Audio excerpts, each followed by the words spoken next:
GST पर सरकार का बड़ा फैसला, 0% कैटेगरी में डाले गए 29 आइटम्स। 49 पर जीएसटी रेट घटा, हैंडीक्राफ्ट और खेती के सामान भी होंगे सस्ते।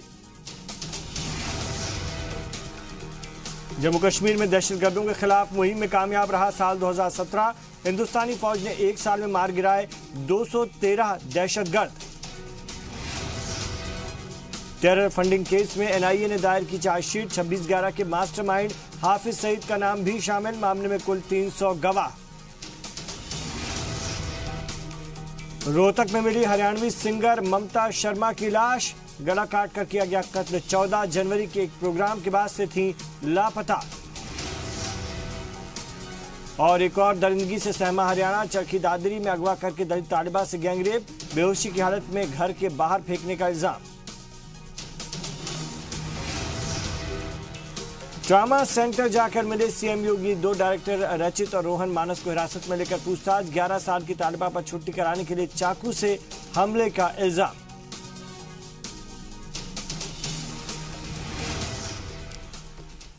नाज़रीन आदाब, खैर मकदम है आपका। आप देख रहे हैं जी सलाम और मैं हूं इमरान खान। आज का मुद्दा लेकर हाजिर हैं हम, और आज का मुद्दा है कब पूरा होगा पीएम का सपना, one nation one election. One nation one election की तजवीज पीएम मोदी ने करीब 2 साल पहले रखी थी, जिसको लेकर के अपोजिशन की एक राय नहीं बन पाई थी। लेकिन अब एक बार फिर पीएम की इस तजवीज पर गौर व फिक्र होने जा रहा है कि मुल्क के सभी इलेक्शन एक साथ कराए जाएं, जिससे कि पैसे के अलावा वक्त की भी बचत हो। लेकिन अपोजिशन पीएम की राय से मुत्तफिक नहीं है। उसका कहना है कि पीएम अपने जाती मफाद के लिए मुल्क भर में एक साथ इलेक्शन कराना चाहते हैं। आखिर एक साथ इलेक्शन से क्या फायदे और क्या नुकसान होंगे, इन्हीं तमाम सवालों के साथ शुरू करते हैं आज का मुद्दा।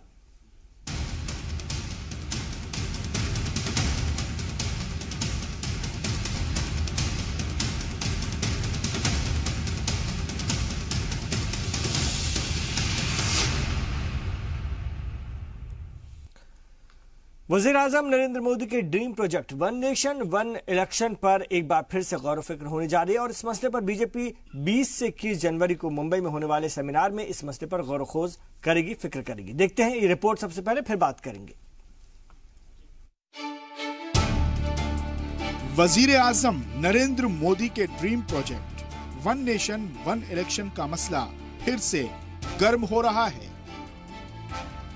बीजेपी के कौमी नायब सदर और एमपी विनय सहस्त्रबुद्धे 20 से 21 जनवरी को मुंबई में होने वाले सेमिनार में इस मसले पर गौर व फिक्र करेंगे। करीब 2 साल पहले वजीर आजम नरेंद्र मोदी ने अपनी तजवीज रखते हुए कहा था कि पैसे और वक्त की बचत के लिए पूरे मुल्क में पंचायती, बल्दियाती, असेंबली और पार्लियामेंट के इंतखाबात एक साथ कराए जाने चाहिए। एक साथ इलेक्शन कराने में कई वोटर लिस्ट की जगह एक वोटर लिस्ट होगी। सियासी पार्टियां हमेशा इलेक्शन के मूड में नहीं होंगी, साथ ही मुल्क में तरक्की का माहौल बनेगा। लेकिन पीएम मोदी की इस राय पर अपोजिशन की एक राय नहीं हो पाई। अपोजिशन का कहना है कि मुल्क में एक साथ सभी इंतखाबात कराना आईन को चुनौती देना होगा, लिहाजा एक साथ सभी इंतखाबात कराना ठीक नहीं है। इससे ईवीएम पर शुरुआती दौर में ज्यादा खर्च करना पड़ेगा और बड़ी तादाद में हिफाजती दस्तों की जरूरत पड़ेगी, जो कि गैर मुमकिन सा है।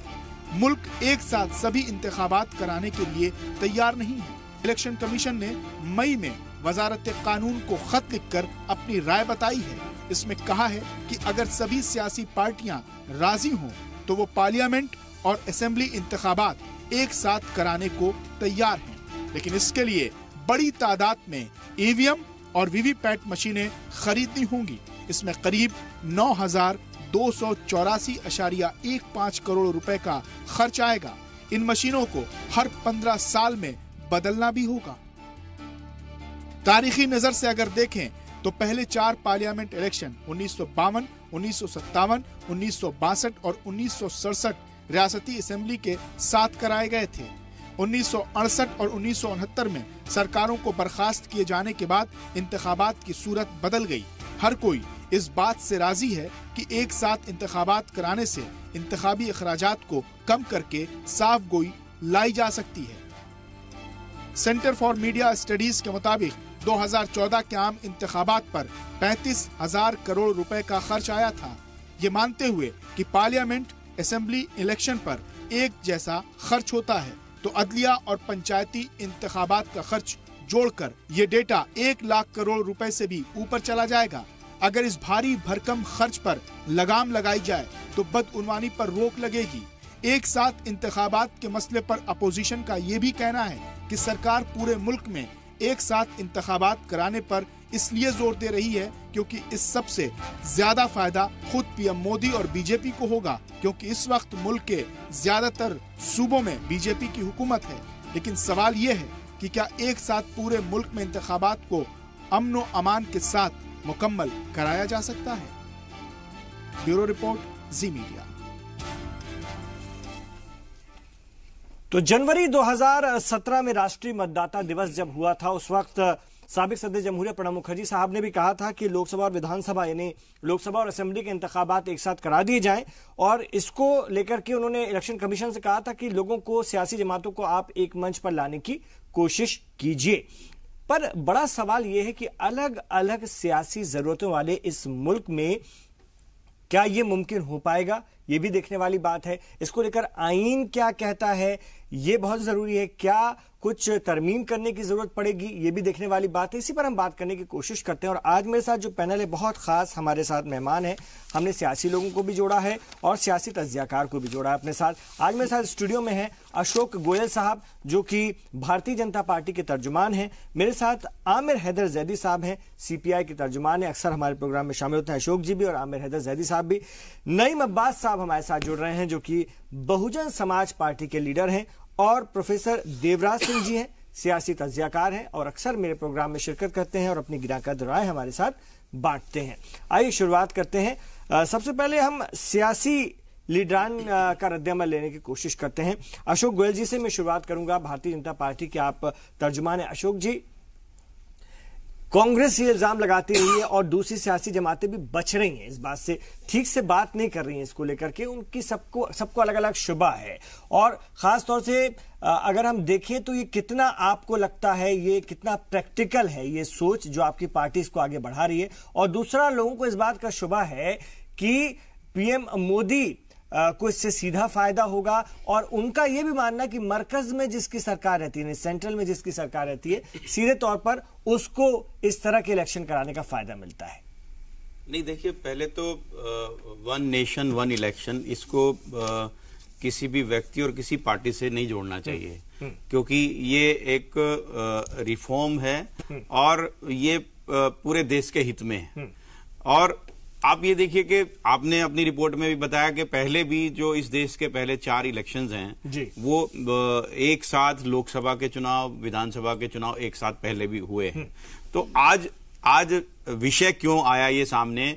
आज ये देखिए, प्रधानमंत्री नरेंद्र मोदी जी ने कहा, इससे पहले पूर्व राष्ट्रपति प्रणब मुखर्जी इसका समर्थन कर चुके हैं, इससे पहले एपीजे कलाम साहब इसका समर्थन कर चुके हैं। और आप ये देखिए कि जो 2015 में जो संसदीय समिति है, विधि आयोग है, इन सब अलग अलग समितियों ने भी इसकी अनुशंसा की है कि ऐसा इसका प्रयास करना चाहिए। सभी पॉलिटिकल पार्टीज को इसमें एक साथ मिलकर किस तरह से इसको आगे ले जाया जाए, क्योंकि इसमें आप समझने की बात यह है कि देखिए कि अभी आपने बताया कि करीब करीब 1 लाख करोड़ रुपए का खर्चा चुनाव में आता है। तो ये जाहिर सी बात है कि कम से कम अगर एक समय पर चुनाव होते हैं तो 50% कम से कम खर्चा इस देश का कम हो सकता है। ठीक है। दूसरी मैं लौट रहा हूं सर आपके पास। मैं एक मतलब 2-3 चीजें इसके अंदर मैं बताना चाहता हूं कि देखिए कि आज पिछले 3-3.5 वर्षों से हम देख रहे हैं कि लगातार हर 6 महीने में एक चुनाव हो जाता है। कोड ऑफ कंडक्ट इस देश के अंदर लग जाते हैं, जो कि इस देश में जो विकास की गति है उसको रोक देते हैं। फिर रिसोर्सेज देश के कितने के ब्यूरोक्रेट्स ऑब्जर्वर बनकर जाते हैं। सिक्योरिटी फोर्सेज जो है वो लगातार उसका मूवमेंट जारी रहता है। टीचर जो इस देश के हैं, स्कूल्स बंद हो जाते हैं, वो ट्रांसफर होते हैं, अफसरों को भी पूरा इन्वॉल्व कर दिया जाता है। इसमें बहुत सारी चीजें ऐसी है जिससे कि देश के हित में ये फैसला होगा। और इसलिए ये जो पहल है प्रधानमंत्री नरेंद्र मोदी जी की कि इसमें सभी पॉलिटिकल पार्टीज को, क्योंकि इसमें काफी सारी परेशानियां भी हैं, जो लॉजिकल चीजें हैं कि उनको कैसे एड्रेस होगा, सब लोगों को ऑन बोर्ड आना चाहिए और जो समस्याएं हैं उसके क्या क्या समाधान हो सकते हैं इसको बात करनी चाहिए। आमिर जरदारी साहब, कितना प्रैक्टिकल होगा ये? आपको लगता है ये मुमकिन है, इस मुल्क में ऐसा कर पाएंगे हम लोग? देखिए, जिंदा कौमें 5 साल चुनाव का इंतजार नहीं करती है। दूसरे ये कि ये अनप्रैक्टिकल है, जबकि ये कोड कर रहे हैं तब एक साथ हुआ। आप मुझे बताइए, राज्य सरकार हो या केंद्र सरकार हो, उसका कार्यकाल 5 साल होता है और वो बहुमत पे आधारित होता है। अगर कोई सरकार सूबे में ऐसी चुनी जाती है जो अल्पमत में है या वहां पर उसका विघटन हो जाता है या टूट जाती है, तो उसका भी 5 साल वेट किया जाएगा। या जो सरकारें कहना चाहिए ऐसी हैं जो उससे पहले अब समाप्त हो रही हैं। चुनाव सुधार के खर्चे की बात हो रही है, चुनाव सुधार पे बात करने के लिए कोई तैयार नहीं है। हम कहते हैं प्रजातंत्र में चुनाव सुधार की हिंदुस्तान में आवश्यकता है। जो ये पॉलिटिकल पार्टी कोई चंदा और फंडिंग होती है, इस पे बात की जानी चाहिए। ये इलेक्शन चुनाव ये RTI के तहत होना चाहिए। चुनाव का खर्च इलेक्शन कमीशन वहन करे, वो सब चीजों पे बात हो सकती है। अनप्रैक्टिकल बात करके उसे ये कहना कि हम बहुत अच्छा प्रपोजल ला रहे हैं, तो ये समझ से परे की बात है, बल्कि एक प्रजातांत्रिक परंपराओं के विरुद्ध है। तो आपको लगता है कॉन्स्टिट्यूशनल दिक्कत है, लीगल दिक्कत है? नहीं, प्रजातांत्रिक की दिक्कत है, उसके विरुद्ध है, उस भावना के विरुद्ध है। आप 5 साल के लिए चुने जा रहे हैं, बहुमत पे आधारित हिंदुस्तान के अंदर सरकार बनती है। मान लो एक सरकार किसी वजह से 20 में गिर जाती है, अविश्वास प्रस्ताव उसके पक्षपात हो जाता है या कोई और विघटन हो जाता है, क्या वो सरकार 5 साल तक चलती रहेगी? मजबूरी होगी जनता की एक भ्रष्ट सरकार को चलाने के लिए। तो ये सारी चीजें हैं।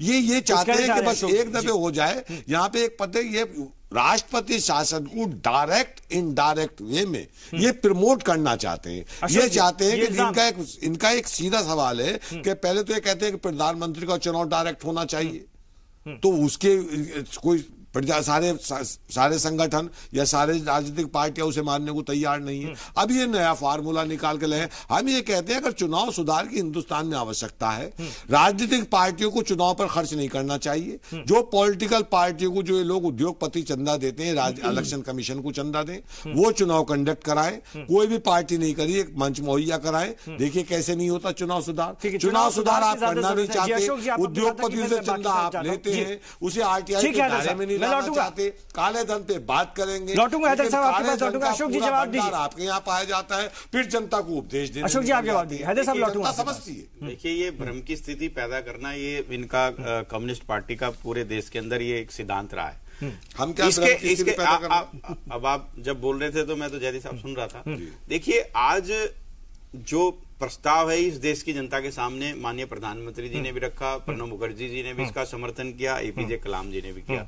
जो इन्होंने एक बात कही, ये जो डिस्कशन है वो किस लिए है? वो इसलिए है कि मान लो कि चुनाव हुए 5 वर्ष के लिए, कोई सरकार 2 साल में टूट गई, अब 3 साल तक क्या करना चाहिए? उसी सरकार को आगे रखना चाहिए या सर्वदल की कोई बैठक सरकार बननी चाहिए? तो ये देखिए, जब सभी पॉलिटिकल पार्टीज मिलकर बैठती हैं, आपस में चर्चा करती है, सारे नागरिक संगठन इसके दशकों से ये चाहते रहे हैं, तो इन चीजों पर गंभीरता से चर्चा होनी चाहिए। जिस तरह से जयदी साहब ने रिजेक्ट किया कि काले धन के खिलाफ इस देश में किसने लड़ाई लड़ी, आज पॉलिटिकल चंदे की बात कर रही है, तो उस पॉलिटिकल चंदे के ऊपर सुधार का काम किस सरकार ने किया? 20,000 से लेकर 2,000 रुपए तक की कैश की लिमिट कर दी, अब इलेक्शन बॉन्ड लेकर आ गए। तो ये इन सब चीजों के ऊपर ये भारतीय जनता पार्टी की NDA की सरकार लगातार काम कर रही है। काले धन के ऊपर भी अगर किसी ने लड़ाई लड़ी है तो भारतीय जनता पार्टी ने लड़ी है, और असली मसला हम सुधार की प्रक्रिया में आगे बढ़ते हैं। नहीं अब्बास साहब, असली मसला सियासी ज्यादा लगता है। पॉलिटिकल पार्टियां मुझे लगता है इसके लिए अपने आप को तैयार नहीं कर पा रही हैं, लेकिन अभी हम देख रहे हैं कि पॉलिटिकल विल की सरकार है इस वक्त, जिसकी मजबूत अगर हम बात करें सियासी ताकत, तो क्या उसके रहते आपको लगता है ये मुमकिन हो पाएगा? और आप लोगों की इस पर क्या राय है BSP के आप लीडर के तौर पर अगर मैं पूछूं तो? देखिए, हम लोगों की राय तो इसमें पक्ष में नहीं है। दूसरी चीज यह है कि बीजेपी सिर्फ और सिर्फ गुमराह करने की कोशिश कर रही है आवाम के साथ में। जो धोखा किया जा रहा है, विकास के मुद्दों से भटकाया जा रहा है, विकास पे बात नहीं हो पा रही है। जिस तरीके से नए नई चीजें इशू निकाल के आए जा रहे हैं कि कभी वो हज कमेटी का जो आपने सिस्टम देखा कि उस पर बोल दिया कि वहां की उसकी सब्सिडी खत्म कर दें, कभी अब ये नया मोदी जी ने फार्मूला छोड़ा है, क्योंकि विकास को देखिए, विकास को भटकाने की राजनीति कर रहे हैं सिर्फ मोदी जी। 3-3.5 साल तो उन्होंने निकाल दिए। अब इस तरीके की बातें कर करके वो जनता के बीच में किस तरीके से जाएंगे? आप देखिए, जनता से जो वादे किए हैं, जो 15 लाख रुपए उनके अकाउंट में आने चाहिए, जनता का विकास होना चाहिए, एजुकेशन पे कोई बात नहीं हो रही है। मेरा ही सवाल है कि अगर कुछ सुधार होता है तो उसमें देखिए, क्योंकि दल बदल कानून भी लेकर आया गया था, उससे राज्यों में सरकारें गिरना कम से कम इस तौर पर तो बंद हुई। आप देखिए, हिंदुस्तान की जनता ने जितना बड़ा इनको वो दिया है, मैंडेट दिया है, उस आधार पे पहले 5 साल जनता के विकास के लिए काम तो करें। काम हो नहीं रहा, इन दूसरी चीजों पे मुद्दे उठाए जा रहे हैं और विकास को भटकाया जा रहा है, और दूसरी कोई राजनीति नहीं हो रही है। आप ये देखिए कि जनता परेशान है। नौकरी, जो 2 करोड़ देने का वादा किया, नौकरी नहीं मिल रही है। लोग जिस तरीके से रोड बनाने की बात करी जा रही थी, रोड नहीं है, जमीन पे कोई काम नहीं है, और सिर्फ दिखावा करने की कोशिश करी है। हिंदुस्तान को सिर्फ और सिर्फ भटकाने का काम किया जा रहा है।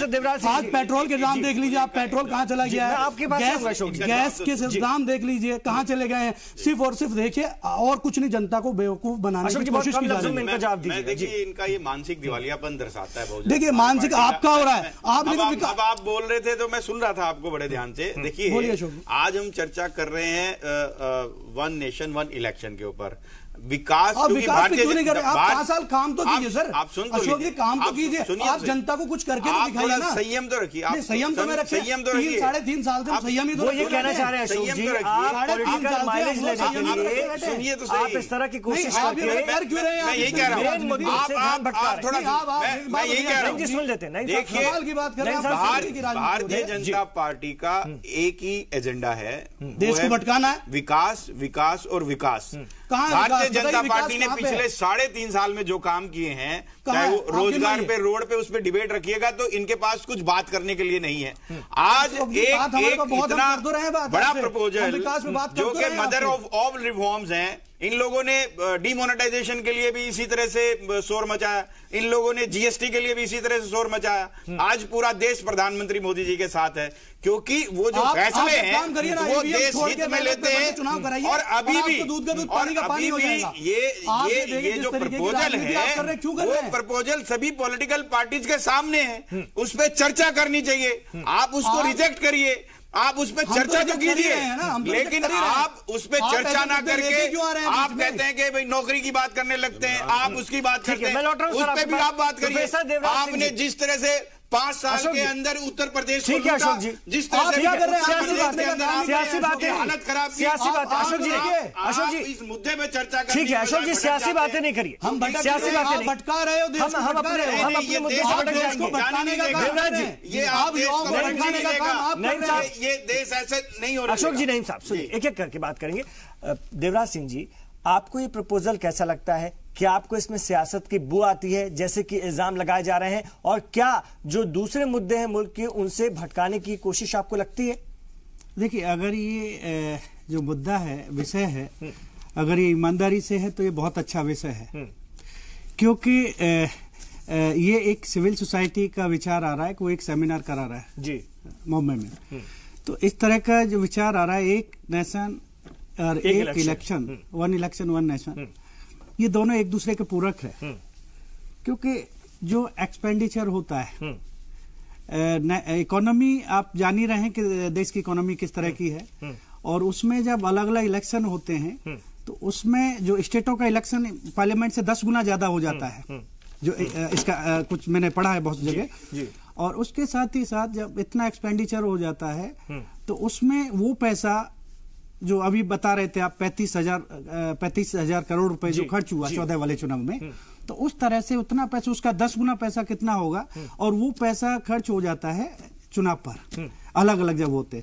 और इसके साथ ही साथ डेवलपमेंट की जब हम बात करते हैं नेशन एम्प्लॉयमेंट की बात करते हैं, उस तरह से जो सुविधाओं की बात करते हैं, तो वो पैसा उस तरह से मिसयूज हो। इसके साथ ही साथ जो इलेक्शन है उसमें जो ब्लैक मनी है वो खर्च हो जाता है, जो बार बार जो इलेक्शन होते हैं। इसके साथ ही जो इलेक्शन की अगर ये मंशा सही है तो ये विचार सही है।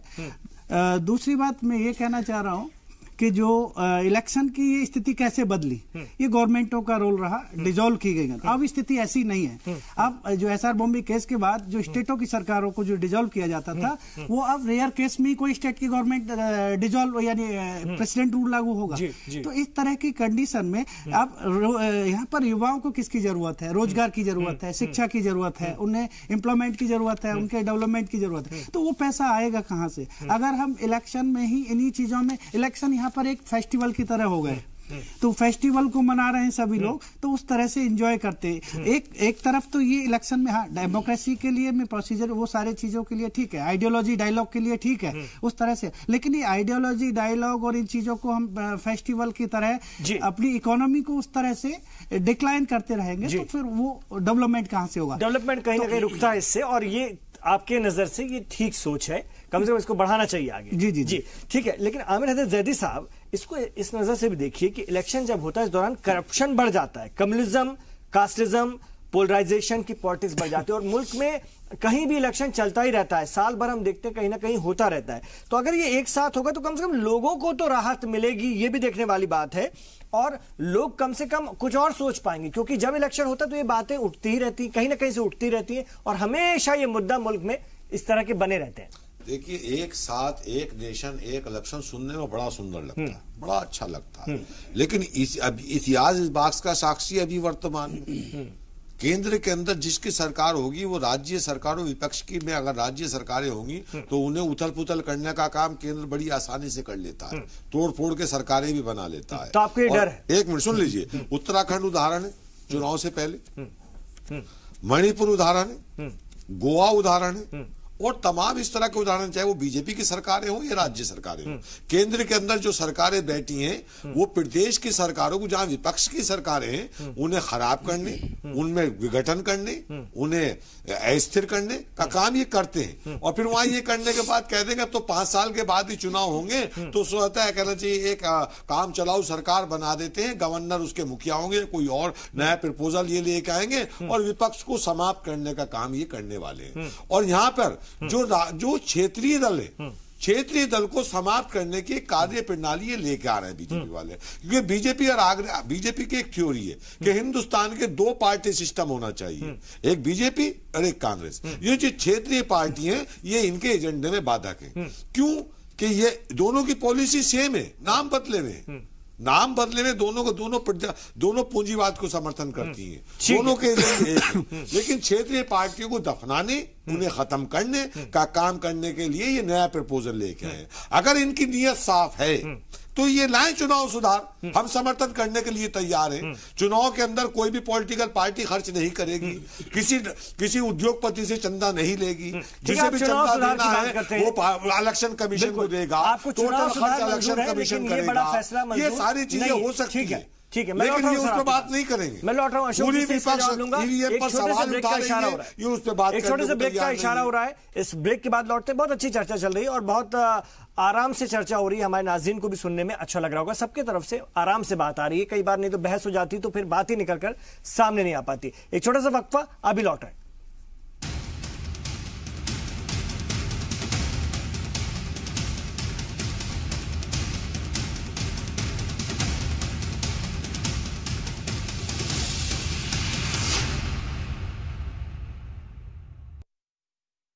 तो कब पूरा होगा पीएम का सपना, ये बड़ा सवाल है। एक नेशन और एक सा इलेक्शन, ये कोशिश है और इसको लेकर के, हालांकि ये थोपने वाली बातें हम बार बार कह दें, अभी तो ये एक कोशिश है, इस पर तमाम सियासी जमातों को बात करनी है और कुछ सियासी जमातें तो बिल्कुल इसके अपोज में हैं, उनकी भी सुनी जाएगी।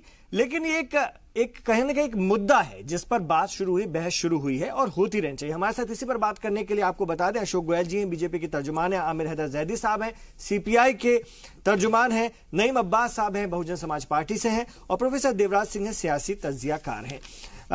अगर मैं अशोक गोयल जी के पास आऊं, क्योंकि ब्रेक से पहले आप पर फिर इल्जाम लगे आपकी पार्टी पर, आप लोगों की सोच पर, और कहा गया कि आप लोग एक खास मकसद के लिए कोशिश करें। जरा पहले उन इल्जामों का जवाब दे दीजिए, फिर आगे बढ़ते हैं। देखिए, मैं वही और खासतौर से छोटी पार्टियों को और रीजनल पार्टियों को आप लोग खत्म करना चाहते हैं। नहीं, मैं वही कह रहा हूं। देखिए, ये एक गंभीर मुद्दा है, देश के सामने है, इसको गंभीरता से इस पे विचार करना चाहिए। जिस तरह से जयदी साहब बात कर रहे हैं, बगैर विषय की गंभीरता को समझे उसके ऊपर रिएक्शन दे रहे हैं। ये पहली बात तो इसको किसी पार्टी से नहीं जोड़ना चाहिए, किसी व्यक्ति से नहीं जोड़ना चाहिए। ये देश के सामने रखा है, इस पे सभी लोगों के विचार एक टटोलने की कोशिश की जा रही है। और अगर सब लोग इस पे एग्री होंगे, सारी पॉलिटिकल पार्टीज एग्री होंगी, तभी ये आगे बढ़ेगा। पहली बात तो ये साफ कर दूं, ना इस पे किसी को देश पे थोपने की इस पे आवश्यकता है, ना ही इस पे थोपा जा रहा है। दूसरी बात जो इन्होंने कहा कि केंद्र की सरकारें तोड़फोड़ करती हैं, तो मैं जयदी साहब बिल्कुल अनावश्यक बातों को ऐसी बात करते हैं। आप मुझे ये बताइए, अगर दोनों नहीं है, मैं आपसे यही कहने की कोशिश कर रहा हूं, अगर दोनों चुनाव एक साथ होते हैं तो इसमें कौन से तोड़फोड़ की संभावना बनती है? गंभीर मुद्दा आज ये है कि ये देश संविधान से चलेगा या हिंदुवादी सेनाओं से चलेगा, ये बीजेपी की विचारधारा से चलेगा। आप संविधान को मानने को तैयार नहीं है, तांत्रिक परंपराओं को मानने को तैयार नहीं है। जो सबसे बड़ी प्रॉब्लम है, ये सुनना नहीं चाहते, खत्म करना चाहते, ये अपनी बात कहकर दूसरे की बात को इंटरप्ट करना इनका एक स्टाइल बन गया है, सुनना नहीं चाहते। आप ये देखिए, अगर किसी प्रपोजल से इस देश में इतने बड़े रिसोर्सेज खर्चा कम हो सकता है, देश के अंदर जो पूरे हर वर्ष 2-2 महीने 3-3 महीने कोड ऑफ कंडक्ट लगता है, जिसमें कि डेवलपमेंटल वर्क पर अशोक गोयल जी एक बात बताइए, यहाँ इस मुल्क में 3-4 रियासतों में एक साथ इलेक्शन कराने में हालत खराब हो जाती है, मुसीबत हो जाती है, वहां पे एक साथ पूरे मुल्क में कैसे इलेक्शन हो पाएगा? ये भी तो सोचिए। इलेक्शन कमीशन की क्षमता को आप कम मत आगिए। हमारे चीफ इलेक्शन कमिश्नर उन्होंने कहा है, 3-4 रियासतों में एक साथ इलेक्शन हो पाता है हमारे, बताइए एक साथ होता है? पूरे देश के अंदर हम लोकसभा चुनाव कितने वर्षों से लगातार हमारे इस देश में हो रहे हैं, कभी किसी ने प्रश्न नहीं उठाए। 4 इलेक्शन, अभी आपने अपनी रिपोर्ट में बताया कि पहले 4 इलेक्शन जो 52-57 और वो लोकसभा के और विधानसभा के एक साथ हुए, और अभी भी हम पूरे लोकसभा का चुनाव पूरे देश का एक साथ कराते ही हैं हम, तो इसमें कोई नई बात नहीं है। सिर्फ और सिर्फ जो इलेक्शन कमीशन ने भी कहा है, वो यही कहा है कि जो ईवीएम है, जो लोकसभा चुनाव के साथ साथ आपको एक विधानसभा चुनाव के लिए एक अलग ईवीएम और रखनी होगी, क्योंकि जितने भी अरेंजमेंट्स हैं वो तो उस लोकसभा चुनाव के अंदर इलेक्शन कमीशन कर ही रहा है, तो इसलिए कोई अलग से रिसोर्सेज उसके लिए जुटाने की आवश्यकता नहीं है। लेकिन जो पूरे वर्ष में जो हमारे रिसोर्सेज हैं, वो जो वेस्ट होते हैं, वो इससे बचत होगी। और ये जो वोट बैंक और एक ये जो वोट बैंक पॉलिटिक्स है, जिसमें के पूरे वर्ष एक जवाब दे पॉपुलिस्ट मेजर के लिए सरकार चुनाव आयोग इनकी मीटिंग में न जाने लगे, लगाम लगेगी। 5 साल के लिए जब सरकार बनेगी तो निश्चित रूप से वो एक डेवलपमेंट के लिए काम करेगी। पर नहीं बात साहब, पूरा समय मिलेगा। आपको भी ये खदशा है कि छोटी पार्टियों को, रीजनल पार्टियों को खाने की कोशिश में बीजेपी, खत्म करने की कोशिश है, 2 पार्टी सिस्टम को नाफिज करने की तरफ ये सिमत में बढ़ने की कोशिश है? क्या आप भी ऐसा मानते हैं? आप बीएसपी के लीडर हैं और आपकी पार्टी एक बड़ी क्षेत्रीय पार्टी कम से कम मानी जाती है। जी, क्षेत्रीय नहीं, हम नेशनल पार्टी हैं। ठीक है, लेकिन उत्तर प्रदेश में मैं आपको बता रहा हूँ जिस तरीके की इनकी मानसिकता है वो इसी हिसाब से चल रही है। जैसे जयदी साहब ने भी बताया कि ये चाहते हैं कि पार्टी सिर्फ कांग्रेस और बीजेपी ही रहे और ये 1 बाय 1 चलते रहे और दूसरे किसी को मौका न दे। तीसरी बात मैं बताना चाह रहा हूँ कि बीजेपी को इस बात में जल्दबाजी क्या है? आपको 5 साल के लिए मिला और इनकी सरकारें 19 स्टेट में चल रही है और उसके बावजूद जल्दबाजी नहीं है।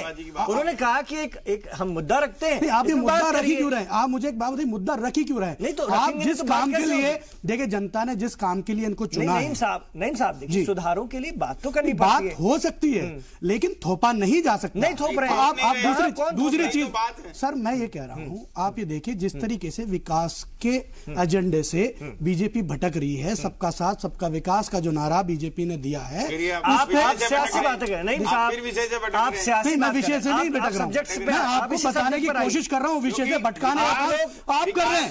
आप देखिए विषय से भटकाने का काम जनता को आप कर रहे हैं। आप बताइए, आप काम कर नहीं रहे, जमीन पे कोई काम है नहीं, ना नौकरी है, ना एजुकेशन है, ना हेल्थ है, कुछ भी तो नहीं है। आप मुझे बताइए ना, आप ऐसे बयान दे ही क्यों रहे हैं? आप मुझे बताइए ना, आप किसका विकास कर रहे हैं? आपने कभी विकास की राजनीति नहीं की? देखिए आप तो कर रहे हैं ना, आप 3.5 साल में विकास दिखाइए, हमें कहाँ है विकास? अभी आप दिखाइए, सियासी बातें करने लगे आप लोग। सियासी देखिए आप भटक जाता है। एक बात नहीं साहब, मेरा आपसे सवाल से अशोक जी एक मिनट सिर्फ 30 सेकंड, एक मिनट सर, मैं आपके पास आऊंगा। नईम जी, आप इसको सपोर्ट करेंगे आगे चलकर, या आप लोगों की सोच है इस तरफ? अगर ऐसा अभी हमारी किसी तरह की कोई ऐसी सपोर्ट नहीं है। देखिए, इस पे हमारी राष्ट्रीय अध्यक्ष बहन कुमारी मायावती जो भी फैसला लेंगी वो होगा। अभी आपकी पार्टी में कभी इस बारे में बात हुई? आप लोग सोचते हैं कि इस दिशा में अगर काम होगा तो कैसा रहेगा? देखिए, अभी इस बारे में कोई बातचीत हो ही नहीं पाई है ना कोई। ये तो कल ये शूशा छोड़ा गया, प्रधानमंत्री पहले से बातें चल रही है, ये बातें तो पहले से चल रही है। देखिए, 2 वर्षों से लगातार इस पे बातचीत जारी है। आ रहा हूँ हैदर साहब आपके पास। मैं एक बात कहना चाहता हूँ, देखिए, अब मुझे लगता है कि इस डिबेट में अगर कांग्रेस पार्टी भी रहती तो बहुत अच्छा रहता। जिस तरह से सीपीआईएम और ये बहुजन समाज पार्टी के मेरे मित्र बीजेपी और कांग्रेस पर इल्जाम लगा रहे हैं, मैं ये कभी कांग्रेस के साथ हो जाते हैं, कभी उसके अगेंस्ट हो जाते हैं। इनकी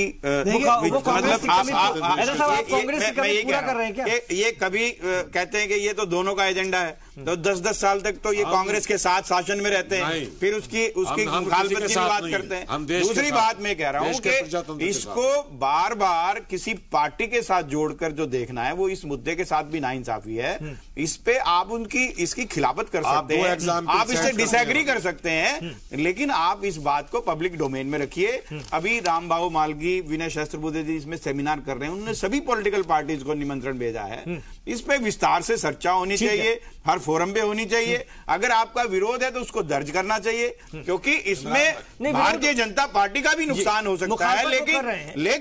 लेकिन आज देश ज्यादा बड़ा है, पॉलिटिकल पार्टी उससे कमतर है, तो हमें देश के हित में बात करनी चाहिए। अगर वो ठीक है तो उस प्रपोजल के ऊपर मैं लौटा हूं सर, आप ही के पास आऊंगा। प्रोफेसर देवराज सिंह जी, एक आईनी दिक्कत यहां पर हमें समझ में आती है। कुछ असेंबलियों, अगर ये कोशिश मान लीजिए होती है आगे चल करके, तो कुछ असेंबलियों की मुद्दत कार जो टाइम है उसको घटाकर हो सकता है 2-3 साल ही करना पड़ जाए, और उससे कुछ पार्टियां तो मानेंगी नहीं जिनकी सरकारें हैं वहां पर, और कुछ असेंबलियों को 6 साल तक भी बढ़ाना पड़े वो खुश हो जाएंगी, है ना, 5 से 1 साल और बढ़ाना पड़े सेम टाइम मिलाने के लिए। तो ये आपको लगता है कितना प्रैक्टिकल होगा, ये मुमकिन है ऐसा? देखिए, मैं पहले ही कह रहा हूं कि राष्ट्रपति शासन अभी जो लगे थे 2-3 जगह, वो राष्ट्रपति शासन नहीं लग पाए। तो आगे पॉसिबिलिटी जिस तरह से, क्योंकि एसआर बॉम्बे केस के बाद जो सेंट्रल गवर्नमेंट जो जिस तरह से डिसॉल्व करती थी स्टेट गवर्नमेंट को, उस तरह से नहीं कर सकती है। अपवाद के रूप में एकाध हुआ तो हो सकता है कि वो डिसॉल्व हो। तो ये कंडीशन ऐसा नहीं कि पहले की तरह एक साथ बर्खास्त कर दी, 8-10 स्टेटों की गवर्नमेंट ने कर दी, 5 की कर दी, तो उस तरह से नहीं है। अब सुप्रीम कोर्ट ने, जुडिशरी ने इस पर चेक एंड बैलेंस लगा रखा है, यानी वो कंट्रोल कर रही है। जिस तरह से अभी कह रहे थे कि बीजेपी ने कोशिश की थी, लेकिन उसको जुडिशरी ने उन चीजों को रोका। तो इस तरह से ये कंडीशन नहीं है। जब तक वहां विश्वास रहेगा स्टेटों में उस सरकारों पर, वहां के एमएलए उनके साथ रहेंगे, तब तक उन सरकारों को कोई बर्खास्त नहीं करेगा। जुडिशरी डिसीजन दे चुकी है। तो इस तरह से ये जो अपवाद के रूप में कुछ आ जाए तो उसमें इलेक्शन हो, उस तरह से हो सकता है जी। तो इसमें कोई आप कुछ कहना चाह रहे थे अशोक जी की बात सुन लीजिए। नंबर 1 गंभीर मामला है, जुडिशरी के ऊपर बना है। देश सुप्रीम कोर्ट के 4 विद्वान जज आके खुद कहते हैं कि सुप्रीम कोर्ट को बचा लीजिए, मैं उस पर नहीं जा रहा हूं। तो जुडिशरी का क्या हाल है? बीजेपी आज सारी संवैधानिक संस्थाओं को कमजोर करना चाहती है, ये इनका एक एजेंडा है। अभी गुजरात चुनाव का एग्जाम्पल देता हूं, सुन लीजिए। गुजरात चुनाव का एग्जाम्पल देता हूं। चुनाव आयोग ने कहने से क्या इन्फ्लुएंस हुआ, गुजरात चुनाव की तारीखें क्यों टाली गई, ये सब पूरे देश ने देखा है। कि वहां मोदी जी की 2, 4, 5 रैलियां होनी थी, वहां घोषणाएं होनी थी, इसलिए चुनाव आयोग भी इन्फ्लुएंस हो गया। दूसरा अभी त्रिपुरा और 3 राज्यों के चुनाव होने वाले हैं। उनकी कहना चाहिए चुनाव की तैयारी के लिए बीजेपी और आरएलसी की मीटिंग थी, उसमें देश के सुरक्षा सलाहकार अजीत डोभाल उस मीटिंग में शरीक होते हैं, जो नहीं होने चाहिए थे। वो वहां क्या कर रहे थे? तो इन संवैधानिक संस्थाओं का कैसा हनन, कैसे दोहन बीजेपी कर रही है, यह पूरा देश जानना है। प्रजातंत्र के अंदर जिंदा कौमें 5 साल का इंतजार नहीं करा करती हैं। और ये आपकी परेशानी नहीं है। हम चुनाव सुधार, एक मिनट सुन लीजिए, हमारे लिए देश सर्वोपरि है, हमारे लिए देश सर्वोपरि है, पार्टी सर्वोपरि नहीं है। हमारे लिए चुनाव सर्वोपरि नहीं है, देश का प्रजातंत्र सर्वोपरि है। आप कांग्रेस की बात कर रहे हैं, कांग्रेस का भी एजेंडा यही है, उसकी भी थ्योरी यही है। कांग्रेस को आप हमेशा सपोर्ट करते रहे। टू नेशन थ्योरी होनी चाहिए। कांग्रेस का एजेंडा यही है, तो आप तो कांग्रेस के बिल्कुल गोद में हम नहीं रहे, हम घोर विरोधी हैं कांग्रेस के, हम घोर विरोधी हैं बीजेपी। आप हमेशा कांग्रेस के साथ खड़े होते हैं। समर्थक है, देश के यहाँ पर आके आप कांग्रेस के अगेंस्ट देश की मजदूर जनता के समर्थक है। आप दोनों लोग खड़े हुए मिलते हैं। अगर आपका ये जो दोहरा चरित्र है वो देश ने हमेशा देखा है कि किस तरह से आपका ये जो बार-बार कांग्रेस की बात देखिए अशोक जी, लेकिन एक बात है, अशोक जी एक बात भी, हम देश हित की बात, 3 गुनी ईवीएम लगेंगी और सिक्योरिटी फोर्सेस भी जबरदस्त चाहिए होगी। ये अच्छी चीज है लेकिन करना मुश्किल है। आप इलेक्शन कमीशन खुद कहता है कि सिक्योरिटी फोर्सेस को लेने के लिए हमें गृह मंत्रालय से और कितनी मनमनोहार करनी पड़ती है, किस तरह से हम उसको अरेंज करते हैं वो हम ही जानते हैं। बॉर्डर से बुलानी पड़ती है, रिजर्व फोर्सेस तो लगती ही हैं, बॉर्डर से भी बुलानी पड़ती है, बहुत सारी दिक्कतें हैं। तो ये सारी चीजें हैं प्रैक्टिकल। मुद्दा ये नहीं है, मैं लौट रहा हूं, एक क्षेत्रीय पार्टी है, वो क्षेत्र का चुनाव बिहार में लड़ रही, उसका सेंटर में कोई योगदान नहीं। जाएंगे उन्ना भाई देखो केंद्र में भी हमें दे दो, स्टेट में हमें दे दो। त्रिपुरा में कोई और पार्टी है, केरल में कोई और पार्टी है, उत्तर प्रदेश में कोई और पार्टी है। ये क्षेत्रीय पार्टियों को समाप्त करना चाहते हैं, टू पार्टी सिस्टम देश में लाना चाहते हैं। ये पूरे देश में खुद ही समाप्त हो रहे हैं। पहले कहते थे राष्ट्रपति का चुनाव डायरेक्ट होना चाहिए, आज आप ये देखिए प्रधानमंत्री का चुनाव डायरेक्ट होना चाहिए। ये देश के प्रजातंत्र को खत्म करने की एक साजिश है। ये कम्युनिस्ट पार्टी नहीं होने देगी और पूरा देश जानता है। जयदी साहब सुनिए तो, ये क्षेत्रीय पार्टी को समाप्त करने। अशोक जी जवाब सुन लेते हैं जी। आप क्षेत्रीय पार्टियों को बिठाइए ना, कांग्रेस की बात क्यों कर रहे हैं? सुनिए तो सही आप।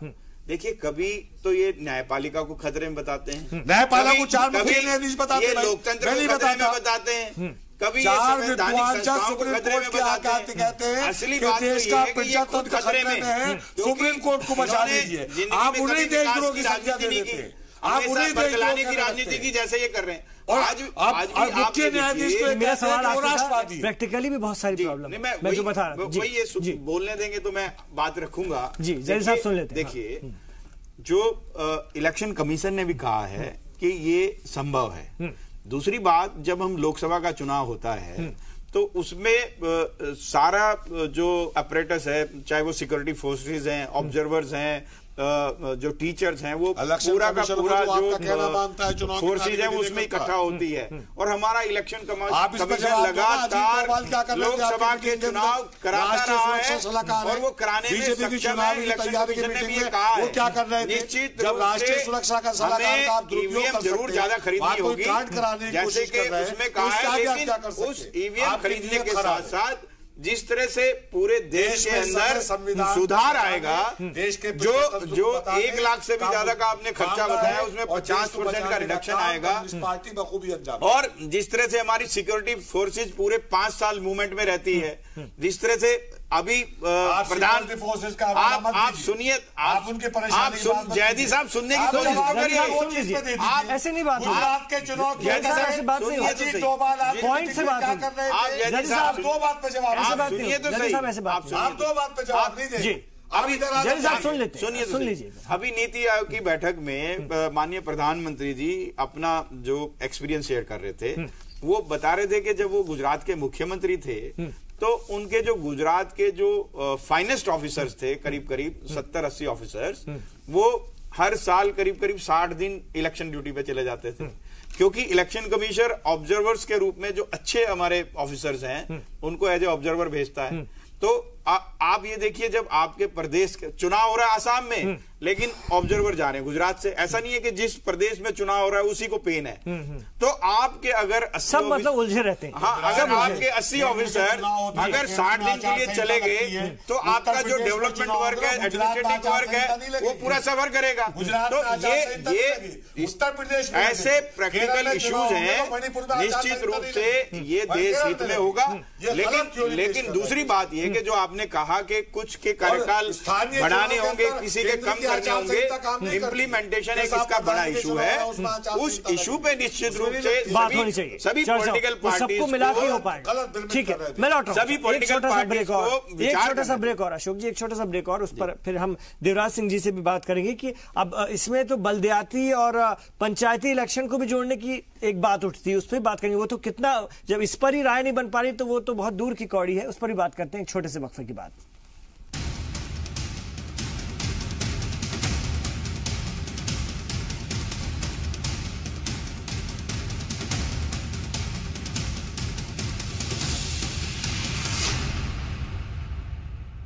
तो कब पूरा होगा वजीर आजम नरेंद्र मोदी का ख्वाब, वन नेशन वन इलेक्शन? इसके लिए एक मुद्दा जरूर आया है सामने और उस पर बहस भी अब शुरू होगी और हो सकता है उसमें से बहुत से लोगों को ये बात मंजूर ना हो, लेकिन बहुत सी इसमें और भी दलीलें आएंगी और एक रास्ता बनेगा, वो किसी भी तरफ जाए लेकिन बात होगी।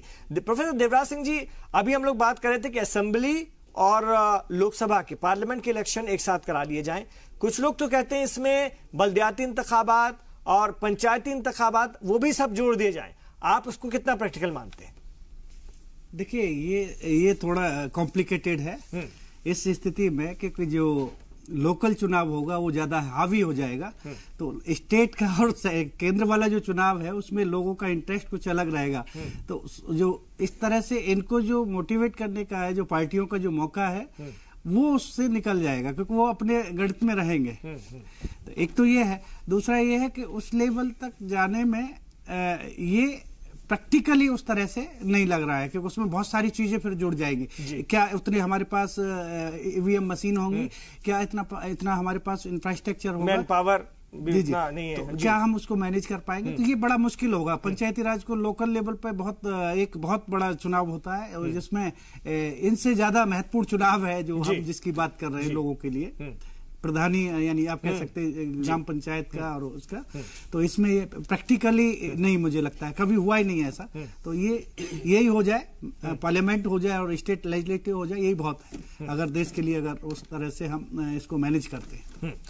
जैदी साहब, आप बहुत इल्जाम लगा रहे थे, आप अशोक जी को साफ तौर पर कहना चाहते हैं कि ये तमाम बातें आप सिर्फ इसलिए कर रहे हैं कि ध्यान भटकाने की कोशिश है। लेकिन देखिए, सुधार जब शुरू होते हैं किसी भी सिमत में, तो वो बात से शुरू होते हैं, आइडिया से शुरू होते हैं, और मुल्क की आवाम बेहद परेशान है, वो दबी रहती है अपनी गुर्बत से, अपनी परेशानियों से, और मुद्दे जो उसके आसपास चलते थे उसको सीधे इफेक्ट करते हैं। तो उससे भी बचेगी, कम से कम एक बात उठेगी, 5 साल के लिए कम से कम खत्म हो जाएगी।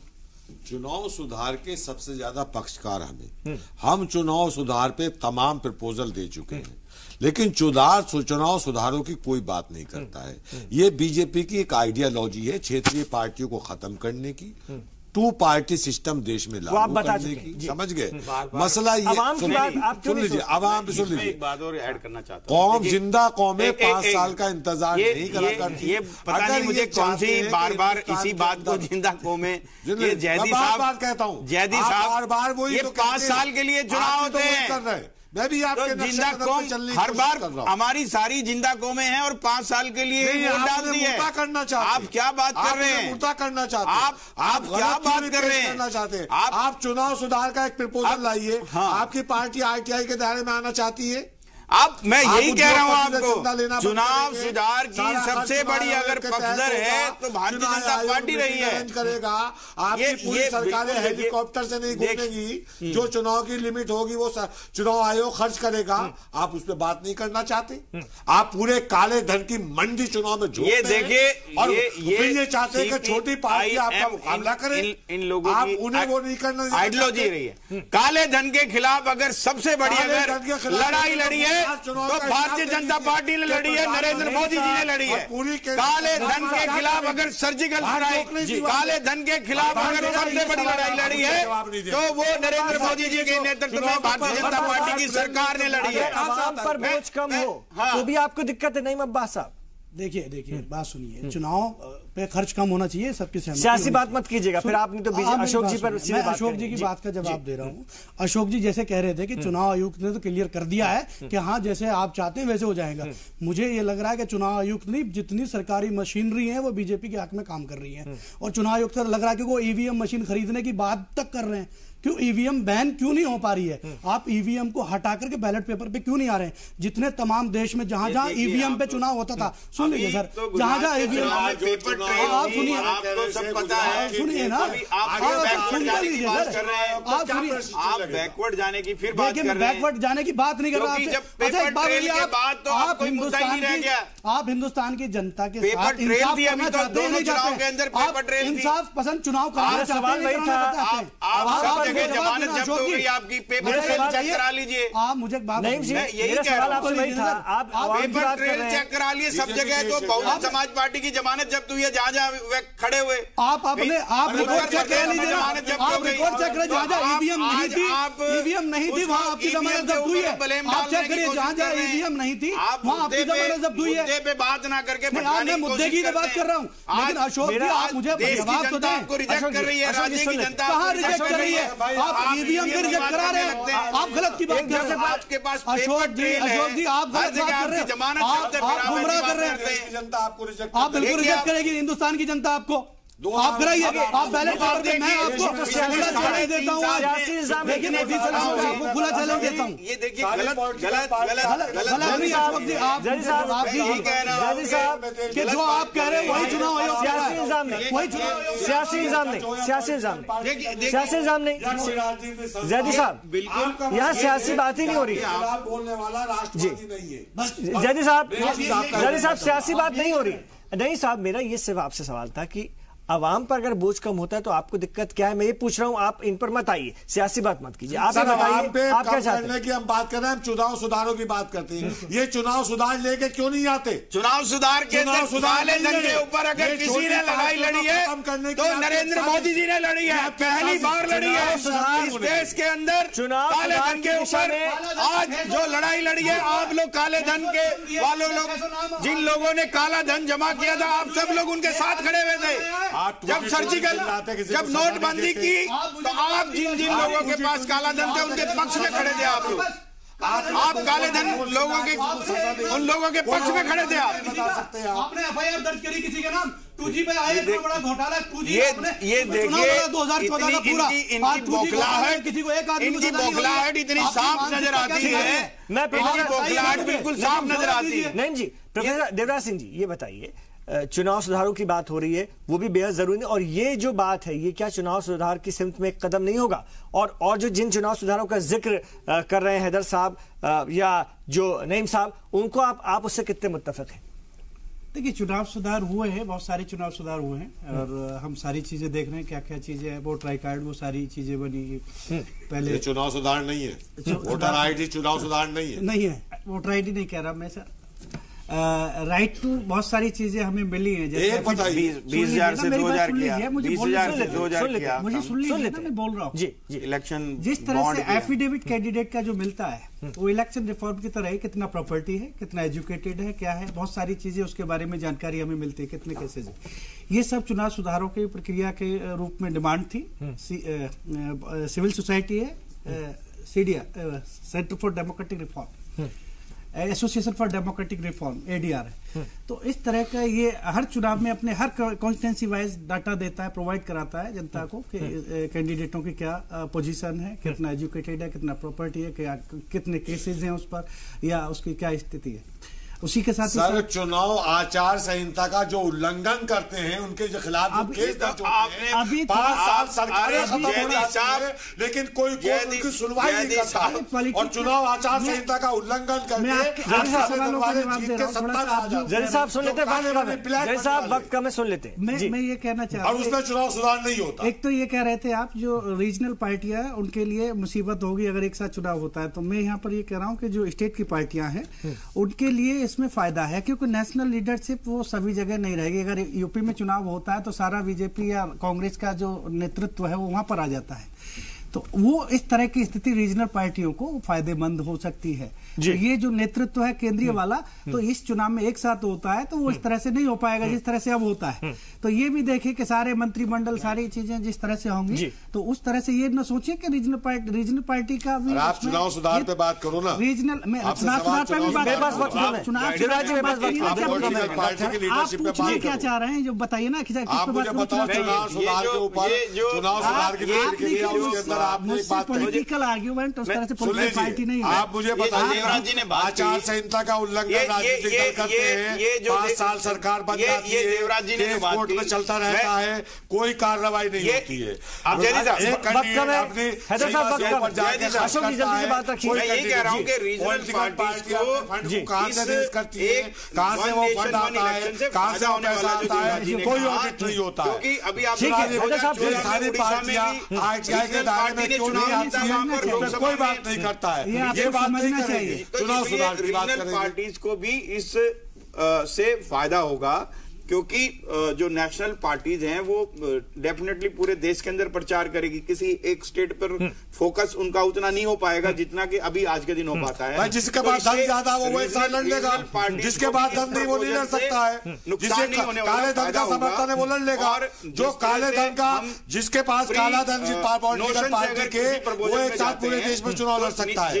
और जिनके पास धन नहीं है वो पूरे देश में एक साथ चुनाव नहीं लड़ सकता है। खुले मन से विचार करना होगा। देश हित में है तो इस पे बात करनी होगी। ये देश हित में नहीं है, ये देश विरोधी है, पीड़िता तंत्र के खिलाफ। देश के नागरिक संगठन और देश के विभिन्न संगठन इसको चाहते हैं तो निश्चित रूप से इस पे जो आरएसएस के पोषित संगठन है, खुले मन से ठीक है जल्दी साहब, ठीक है ये सिर्फ उसी तरह से दो का जिस तरह से अन्ना हजारे का एंटी करप्शन आंदोलन था और जो वो लेके आए थे, ये देश को सिर्फ उसी तरह से गुमराह करने वाली बात है। जब अब सरकारें बन गई, जन लोकपाल कहां गया किसी को पता नहीं है। काला धन देश से इसी तरह से जयजी साहब नोटबंदी पर भी इसी तरह चिल्ला रहे थे, जीएसटी पर भी इसी तरह चिल्ला रहे थे, जो देश के ऐतिहासिक हुए हैं, इसी तरह से यहाँ पर चिल्ला रहे थे। चिल्लाने से बहुत शुक्रिया, चिल्लाने से कभी जयजी साहब अशोक जी बहुत शुक्रिया, इस देश के अशोक जी शुक्रिया, हैदर साहब, जदी साहब आपका बहुत शुक्रिया, नईम साहब आपका भी शुक्रिया और देवराज सिंह जी आपका भी शुक्रिया। तो कहीं ना कहीं ये बात निकलकर यहां पर आ रही कि बहुत सारी सियासी जमातें एक चैलेंज करेंगी इसको लेकर के, लेकिन हाँ बातचीत होगी तो कुछ बातें निकलकर आएंगी और अगर इस सिमत में आगे बढ़ते हैं तो क्या उसके आगे रुकावटें रखना है ये भी देखने वाली बात होगी और कितना प्रैक्टिकल है उस पर भी गौर करने वाली बात होगी। लेकिन बात अगर शुरू हुई तो दूर तक जाएगी ऐसा लगता है। ये थी हमारी खास पेशकश, आप देखते रहिए जी सलाम।